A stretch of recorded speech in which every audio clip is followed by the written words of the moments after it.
7h12 à l'émission Que l'Utah se lève. C'est avec un grand plaisir que je retrouve cet homme qui défend les valeurs humaines et, j'ai envie de dire, les valeurs canines et animales.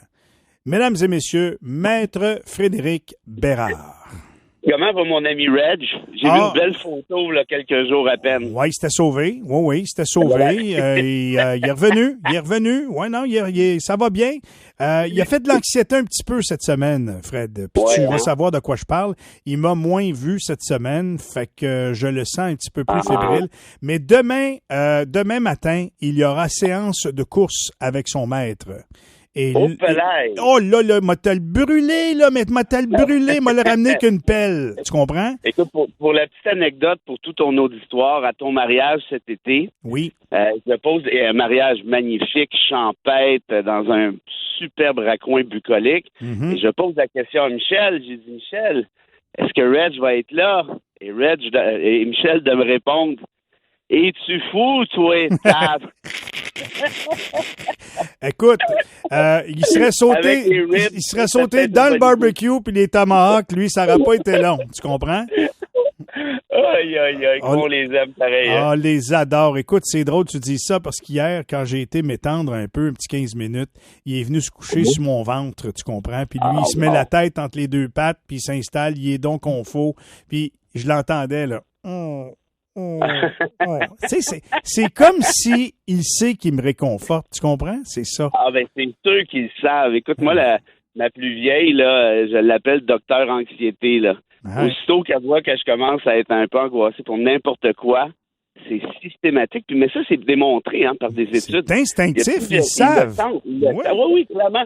Et on a beaucoup à apprendre des animaux. On se pense toujours plus fin que tout le monde. Puis à certains niveaux, c'est vrai que les humains ont une intelligence que les animaux n'ont pas. Mais il y a d'autres qualités, d'autres capacités qu'on n'aura jamais, qu'on ne sera même pas proche. Écoute, je te fais ça vite fait. Ma fille, quand elle était enceinte, Reggie allait constamment s'installer sur elle et sur le bébé. Tu comprends? Wow. Et il se mettait là, puis elle dit, j'ai jamais vu faire, il fait pas ça en temps normal avec elle. Mais il faisait ça parce qu'il le savait. Tu comprends?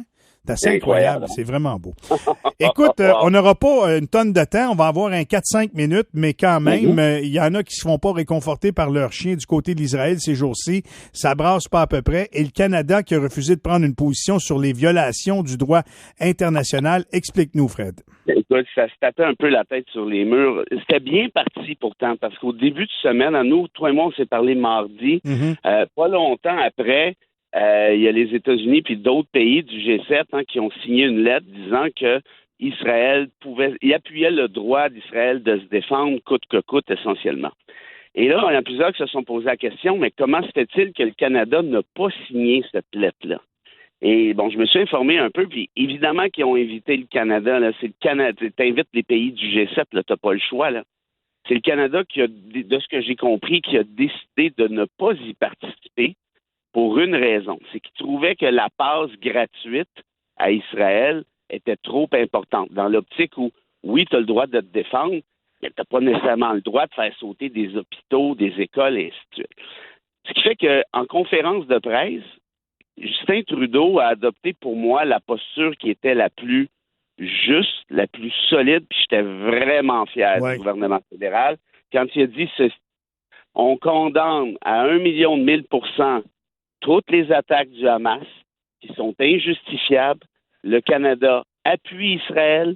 Le Canada appuie le droit d'Israël de se défendre. Mais, il a ajouté ceci, de se défendre en conformité avec le droit international.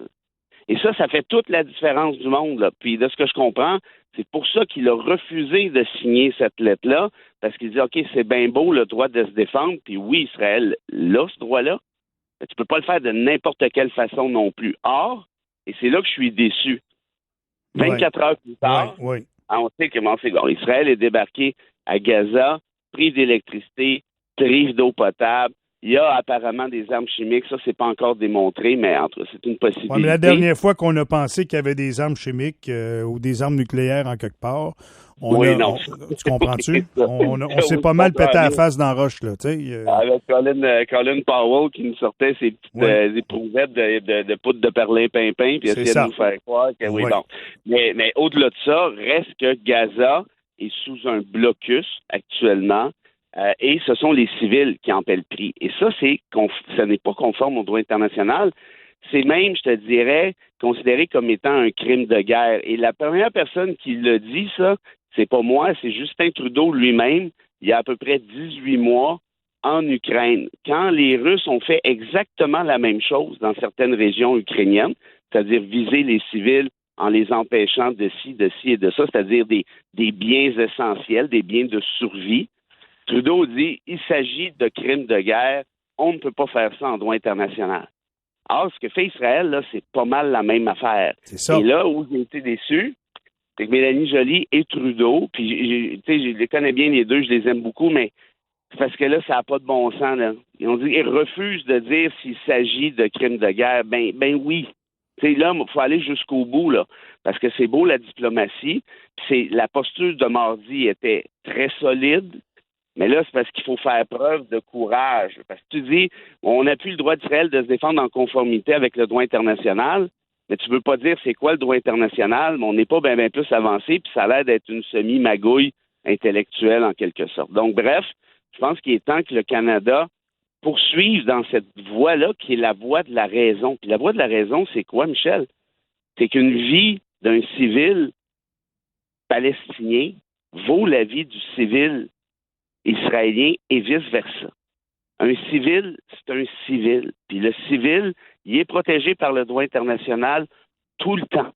Qu'on aime ou non son gouvernement, qu'on aime ou non qui les instrumentalise. Puis un petit mot sur les salopards du Hamas, parce que ça, je pense que ça vaut la peine de le dire, là. Tu sais que parce que là, j'ai vu du monde un peu de gauche essayer de les défendre sur Twitter. Là, j'ai envoyé quelque chose hier. J'ai dit, là, vous allez m'arrêter ça, là. C'est pas seulement un groupe terroriste, c'est un groupe de bandits qui instrumentalisent le peuple palestinien en leur faveur. Tu sais qu'il y a des otages actuellement qui sont notamment des Palestiniens. Ils se servent des Palestiniens comme boucliers humains. Mm-hmm. Ils se servent de leur propre gang. Fait que, bref, en d'autres termes, là, on va arriver à un moment donné où le Canada qui avait ouvert cette voie-là, qui était la bonne, ben là, il faut que tu continues, là. Il faut que tu fasses preuve de leadership, puis je sais que c'est pas le fun. Parce que là, probablement que la Maison-Blanche a appelé, et elle a sûrement dit à Justin, tu trouves pas que tu as assez de troubles, là, d'un point de vue international, avec l'Inde, avec la Chine? Fait que là, tu vas te ranger avec nous. Moi, j'ai l'impression que c'est ça qui est arrivé. D'après moi, regarde, il nous reste un wagon dans le train, là. Prends-le, ferme les stars, OK? Pas mal ça. Okay. C'est pas mal ça. Puis Voilà. c'est plate parce que je vais dire une affaire. L'héritage Trudeau au Canada est intéressant en matière internationale, en matière de diplomatie.